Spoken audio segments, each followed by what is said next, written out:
எங்களுடைய பிரேசவை பொறுத்தவரையிலே கிரடாவில் தொடக்கம் முள்ளியான் வரை கிட்டத்தட்ட 185 சதுர கிலோமீட்டர் பரப்பளவினை கொண்டு ஒரு பெரிய சபை. கிட்டத்தட்ட எங்களுக்கு 385 கிலோமீட்டர் நீளமான வீதிகள் எங்களுக்கு இருக்கிறது, மொத்த வீதிகள். இதனை நாங்கள் எங்களுடைய வருமானங்களை கொண்டு செய்ய முடியாது என்பதை எங்களுடைய உறுப்பினர்களுக்கு நாங்கள் விளங்கப்படுத்தினோம். அதனூடாக நாங்கள் முதலாவதாக செய்ய வேண்டிய விடயத்தை செய்தோம். இதுவரை காலமும் இல்லாத ஆதன வரி வருமானத்தினை பருத்தித்துறை பிரேசபையிலே புலோலி உபகலத்தில் உள்ள 7 வட்டாரங்களில் நாங்கள் செய்தோம். நாங்கள் பதவியேற்கும் பொழுது வெறுமனே 30,000 ரூபாவாக எங்களுடைய வருமானமாக இருந்த ஆதன வரி நாங்கள் பதவிக்காலம் நிறைவு பெற்ற பின்னர் 8 மில்லியனாக நாங்கள் அதிகரித்திருக்கிறோம். அதனூடாக நாங்கள் எங்களுடைய பதவிக்காலம் நிறைவு பெற்ற பின்னர் பல வீதிகளை செயலாளருடைய காலத்திலே நீங்கள் அபிவிருத்தி செய்ததை பார்த்திருப்பீர்கள்.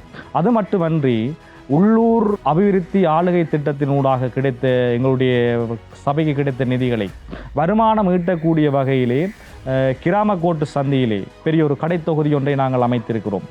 அதேபோல் நாங்கள் தம்பசெட்டி பகுதியிலே ஒரு சிறுவர் பூங்காவின் ஒன்றை நாங்கள் ஆரம்பித்திருக்கிறோம்.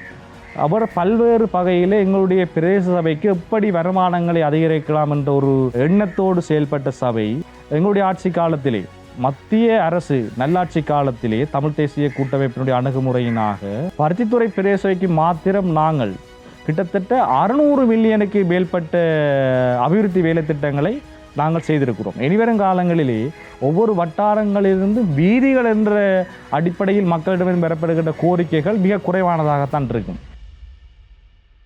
எனது பெயர் குமார் சிங்கம் தினேஷ், இலங்கை தமிழரசு கட்சியினுடைய பருத்தித்துறை தொகுதியினுடைய செயலாளர், முன்னாள் பருத்தித்துறை பிரதேச சபையினுடைய உபதவிசாளர். இலங்கை தமிழரசு கட்சி சார்பிலே இம்முறை பருத்தித்துறை பிரதேச சபையினுடைய வேட்பாளராக போட்டியிடுகிறேன். எங்களுடைய காலப்பகுதியிலே கிட்டத்தட்ட ஒரு 140க்கு மேற்பட்ட வீதிகளை புனமைத்து கொடுத்துக்கிறோம். அது மட்டுமன்றி சந்தைகளினுடைய உள்ளமைப்புகள் உட்கட்டமைப்புகளை நாங்கள் விருத்தி செய்திருக்கிறோம்.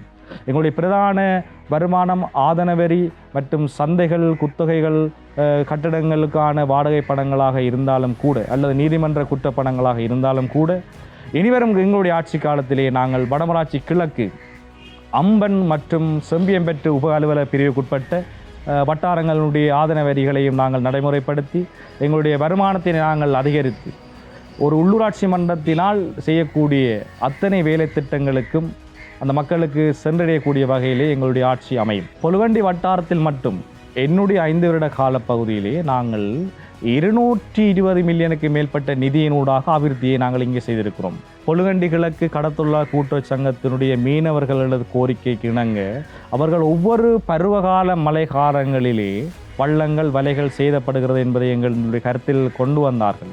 அதனை நாங்கள் எப்படி அவர்களுடைய தொழில் உபகரணங்களை பாதுகாக்கலாம் என்ற அடிப்படையிலே பொலுகண்டி கிழக்கு ஆலடி கடத்தொழிலாளர் சங்கத்திலே ஒரு அணை சுவர் ஒன்றினை, கல்லிலான பெரிய அணை சுவர் ஒன்றினை நாங்கள் ரூபா 19 மில்லியன் பெறுமதியிலே இதுவரை செய்திருக்கிறோம். அதன் பின்னர் ஆட்சி மாற்றம் ஏற்பட்ட பின்னர் அந்த வேலை திட்டம் முன்கொண்டு செல்ல முடியாமல் அந்த ஆட்சியாளர்களால் தடுக்கப்பட்டிருக்கிறது.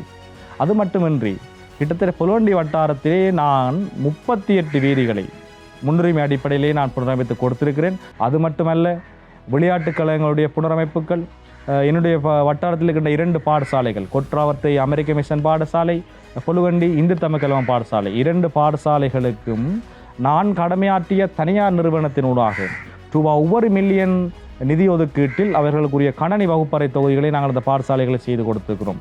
அது மட்டுமின்றி பொலுகண்டி இந்து தமிழ் கழகம் பாடசாலையினுடைய மைதான புனரமைப்பினை நாங்கள் ரூபா 10 லட்சம் செலவழித்து செய்திருக்கிறோம். அதேபோல் மாகாண சபை எங்களுடைய ஆட்சி காலத்தில் இருந்த பொழுது ஆலடி நவண்டில் வீதியிலே நாங்கள் காப்பேட் வீதியாக புனரமைத்து கொடுத்திருக்கிறோம்.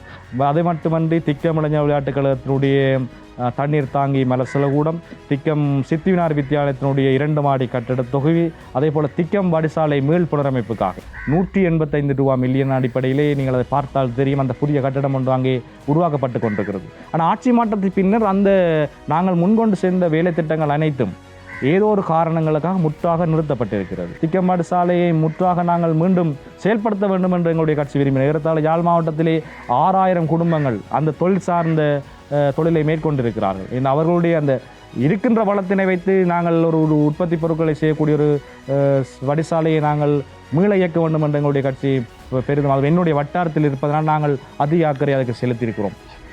அது மட்டுமன்றி தொடர்ந்து 5 ஆண்டுகள் தரம் 5 புலமை பரீட்சை மாணவர்களுக்கான ஞானோதய பயிற்சி வகுப்பு புத்தகங்களை நாங்கள் தொடர்ந்து 5 ஆண்டுகளாக இந்த வட்டாரத்திலே வழங்கியிருக்கிறோம். எங்களுடைய பொலுகண்டி வட்டார இலங்கை தமிழ்சு கட்சியினுடைய கோரிக்கைக்கு இணங்க இந்த வட்டாரத்தினுடைய 170% வேலை திட்டங்களை நான் என்னுடைய பதவி காலத்தில் செய்திருக்கிறேன் என்ற நம்பிக்கை எனக்கு இருக்கிறது. நாடு யாரோடும் இருக்கட்டும், ஆனால் நம் ஊர் நம் வீட்டோடு இருக்கட்டும்.